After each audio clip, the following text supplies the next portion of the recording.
হযরত ওমর একদিন তিনি হেঁটে কোথাও যাচ্ছিলেন। কিছু দূর যাওয়ার পরেই দেখলেন এক বৃদ্ধাকে। বৃদ্ধা কি যেন বিড়বিড় করছে।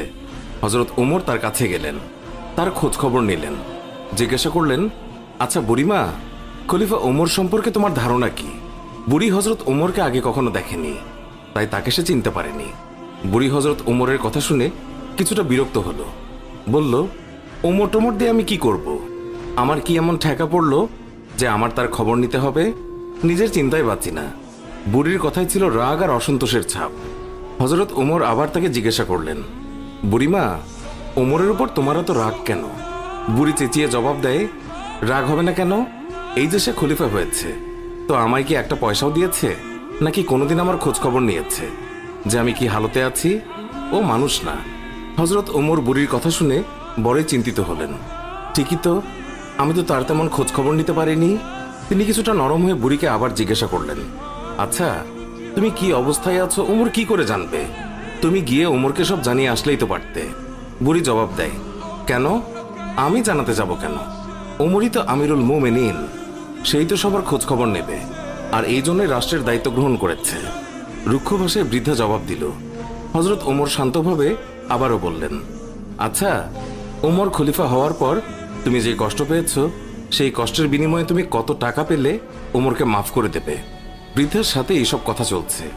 এমন সময় হযরত আলী এবং আব্দুল্লাহ ইবনে মাসুদ রাদিয়াল্লাহু তাআলা আনহু তারা এসে হাজির হলেন। তারা হয়তো কোথাও যাচ্ছিলেন। এসে সালাম দিলেন, আসসালামু আলাইকুম ইয়া আমিরুল মুমিনিন। আগন্তুক দুই ব্যক্তির মুখে আমিরুল মুমিনিন শব্দ শুনে বৃদ্ধা তাজ্জব হয়ে গেল। সে ভয়ে কাঁপতে লাগলো আর ভাবতে লাগলো যে ওমরের সামনে তাকে এত গালমন্দ করেছে। দারুণ অনুতপ্ত হলো বুড়ি। হযরত ওমর বৃদ্ধাকে সান্ত্বনা দিলেন আর বৃদ্ধার হাতে 25টি স্বর্ণ মুদ্রা দিয়ে বললেন, বুড়িমা, তুমি এই চামড়ায় লিখে দাও যে কিয়ামতের দিন ওমরের কাছে আমার কোনো দাবি নেই। বৃদ্ধা তখন তাই করল। চামড়ার উপরে তা লিখে দিল বৃদ্ধা, আর হযরত আলী রাদিয়াল্লাহু তাআলা আনহু সাক্ষী হিসেবে তার উপরে দস্তখত করলেন। হযরত ওমর রাদিয়াল্লাহু তাআলা আনহু মুহাম্মদুর রাসূলুল্লাহ সাল্লাল্লাহু আলাইহি ওয়াসাল্লামকে অনুসরণ করে তালি লাগানো জামা পরতেন। যখন তিনি মুসলমানদের প্রাণকেন্দ্র বায়তুল মুকাদ্দাস জয় করার জন্য বের হচ্ছিলেন, সেই সময় তার পরিহিত জামায় 17টি তালি লাগানো ছিল।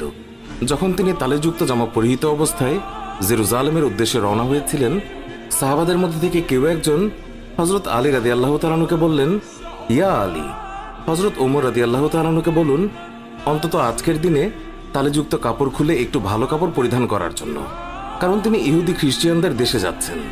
তারা হয়তো আমিরুল মুমিনিনকে দেখে বিরূপ মন্তব্য করতে পারে। তারা তিরস্কার করে বলতে পারে, মুসলমানগণ খলিফার জন্য একজোড়া ভালো কাপড়ের ব্যবস্থাও করতে পারেনি। আপনি খলিফাকে বুঝিয়ে বলুন।